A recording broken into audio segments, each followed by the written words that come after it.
Assalamualaikum warahmatullahi wabarakatuh. Salam jumpa. Semoga kita semua masih dalam keadaan sehat walafiat ya. Amin ya robbal alamin. Video ini merupakan video kedua, kelanjutan dari video sebelumnya dengan judul yang sama, yaitu belajar di masa pandemi. Mengulang sedikit pembahasan di video sebelumnya, belajar di masa pandemi bagian pertama. Jika tidak ada perubahan, walaupun Anda sudah belajar berjam-jam ya, Anda tetap dikatakan tidak belajar, tergolong tidak belajar. Karena apa? Karena orang yang belajar ada perubahan. Contohnya begini, Anda sudah menonton video sebelumnya, dan tentunya ketika Anda ditanya apa definisi atau pengertian dari belajar, Anda tentunya bisa menjawab. Tetapi ketika Anda tidak bisa menjawab, sia-sia. Walaupun Anda sudah nonton itu video berulang kali, tetap Anda dikatakan belum atau tidak belajar. Kemudian kemarin juga saya menyinggung masalah gaya belajar ya. Ciri khas kita dalam menerima pelajaran itu ada 3. Saya ulang sedikit ya. Yang pertama visual, penglihatan ya. Yang kedua ada auditorial, melalui pendengaran. Yang keempat adalah kinestetik. Nah, ketiga gaya belajar itu salah satunya itu ada dalam diri kita, atau mungkin bisa 2 atau ketiga-tiganya dari gaya belajar tersebut ada pada diri kita. Tugas kita adalah menemukannya, gaya belajar yang mana yang dominan dalam diri kita.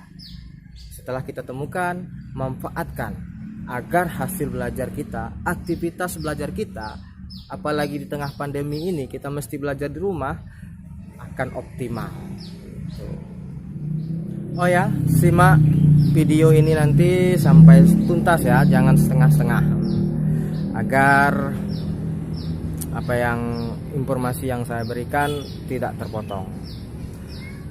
Kemudian nanti kalau sudah selesai, saya ulangi, nanti sudah selesai menyimak video ini sampai tuntas, silakan tinggalkan jejak Anda di kolom komentar dengan cara menuliskan nama, kelas, tahun pelajaran, kemudian asal sekolah atau nama sekolah ya.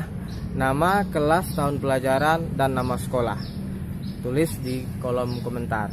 Itu sebagai bukti Anda telah mengikuti atau menyimak video ini sampai selesai ya. Selain meninggalkan jejak di kolom komentar, nama, kelas, tahun pelajaran, dan nama sekolah sebagai bukti kehadiran dalam video ini, Anda khususnya siswa kami juga diberikan tugas untuk menjawab atau mengisi lembar kerja siswa ya, pada latihan pemecahan masalah refleksi diri A dan B ya. Kalau saya menggunakan lembar kerja siswa itu buku bimbingan konseling untuk SMP MTS ya, kelas 7 semester gasal, penerbit Surya Alpindo, pengarang Sri Nuryati ya. Saya ulangi tugasnya tadi, latihan pemecahan masalah refleksi diri A dan B, kemudian uji kompetensi. Nah, ya, cukup 3 itu untuk Anda kerjakan. Jelas ya tugasnya? Oke, baik, saya lanjutkan video ini. Salah satu kegiatan utama kita sebagai seorang pelajar yaitu tentulah belajar ya. Namun Untuk belajar kita perlu keterampilan mendengarkan, menulis ya, mencari, mengolah, kemudian menyimpan informasi. Tidak sampai di situ loh, kita juga selain tidak hanya memiliki keterampilan, ada satu faktor lain yang harus diperhatikan, yaitu kemauan ya. Walaupun Anda terampil tetapi tidak memiliki kemauan, ya sama juga bohong, Anda tidak akan melakukan aktivitas belajar. Nah, jika kita bicara tentang kemauan untuk belajar, sebaik-baiknya kemauan itu berasal dari kita sendiri ya. Bukan karena terpaksa atau tuntutan kemauan belajar itu datang ya. Dari diri kita sendiri, itu sangatlah bagus, sangat baik. Untuk menumbuhkan kemauan belajar itu sendiri, kita mesti bahagia ya, bahagia dalam mengikuti proses belajar. Tidak banyak keluhan gitu. Nah, cara kita untuk bahagia, happy dalam belajar itu ada beberapa cara ya. Yang pertama, suasana yang menyenangkan. Bayangkan ketika kita belajar di kamar ya, di rumah nih, pertama di dalam kamar kita berantakan, bukunya berserakan, baju-baju kotor numpuk di sana sini, bau pengapnya. Gimana kita akan konsentrasi dalam belajar? Nah, singkat kata, ciptakan dulu suasana yang menyenangkan agar kita happy dalam belajar. Yang kedua adalah menumbuhkan rasa senang itu sendiri gitu. Nah, rasa butuh terhadap belajar. Kalau tidak belajar itu ada yang sesuatu yang yang kurang gitu.